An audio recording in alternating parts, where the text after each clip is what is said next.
اما بعد فاعوذ باللہ من الشیطان الرجیم بسم اللہ الرحمن الرحیم الحمدللہ. ہم اپنے آج کے دوسرے سیشن کا آغاز کرتے ہیں اور اس سیشن میں سوال و جواب ہوں گے جو حضرت امام جماعت احمدیہ اصلاح پسند ذکی غلام مسیح الزماں حضرت عبدالغفار جمبر صاحب کی قیادت میں ہوں گے. میں دعوت دیتا ہوں محترم اشرف جمبر صاحب کو کہ وہ تشریف لائیں اور جو سوالات ہم نے اکٹھے کیے ہیں مختلف فورم سے ان کا آغاز کریں. جی السلام علیکم ورحمۃ اللہ. حضور میرے پاس 5 سوال ہیں جو میں 1 بائی 1 کر دیں. تو میرے پاس 3 سوال جو ہیں وہ خلافت کے بارے میں ہیں اور 2 جو ہیں وہ پیشگی مسلم موت کے سلسلہ میں ہیں. پہلا سوال جو ہے میرا خلافت کے بارے میں ہے. اس میں خلافت علی منہاج نبوت سے کیا مراد ہے؟ حضرت محمد صلی اللہ علیہ وسلم کی حدیث کے مطابق خلافت علی منہاج نبوت کا قیام کب اور کیسے ہونا تھا؟ کیا احمدی انتخابی خلافت کو خلافت علی منہاج نبوت کہا جا سکتا ہے؟ جی ٹھیک ہے، جزاک اللہ.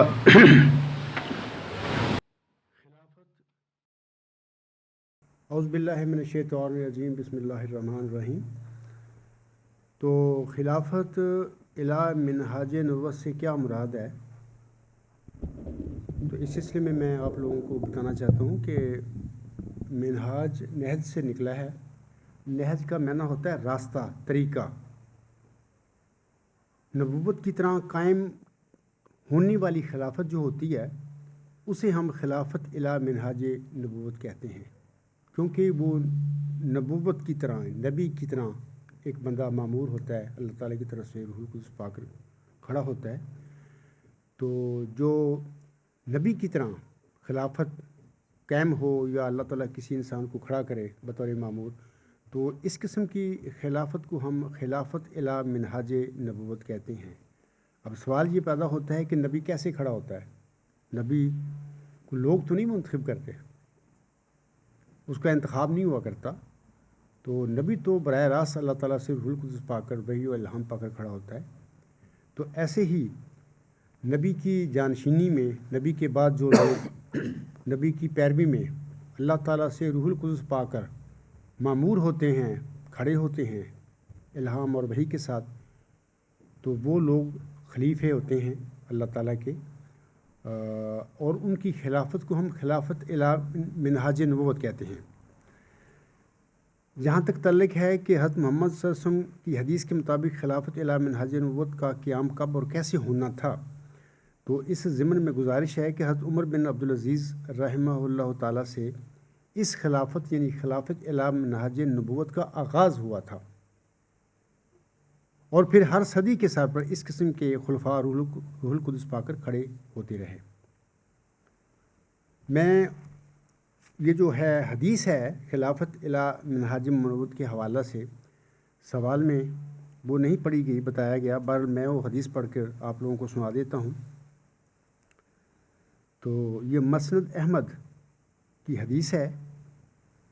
حدیث اس طرح ہے کہ ان حذیفہ تھا رضی اللہ عنہ قال قال رسول اللہ صلی اللہ علیہ وسلم تکون النبوۃ فیکم ما شاء اللہ ان تکون ثم یرفعها اذا شاء ان یرفعها اللہ تعالی ثم تکون خلافۃ علی منہاج النبوۃ فتکون ما شاء اللہ ان تکون ثم یرفعها اذا شاء اللہ تعالی ان یرفعها ثم تکون ملکا اعظم فیکون ما شاء اللہ ان یکون ثم یرفعها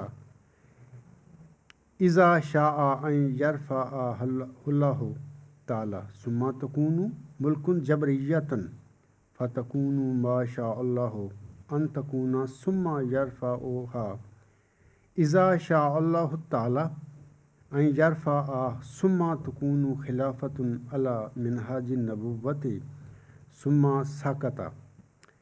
تو یہ جو حدیث میں نے اب پڑھی ہے ثم سکت تک، یہ جماعت احمدیہ جو محمود ہے اس حدیث کو یہاں تک اپنی لٹریچر میں لکھتی ہے، پڑھتی ہے، اس کا ترجمہ بھی کرتی ہے، لیکن یہ حدیث یہاں پر ختم نہیں ہوتی.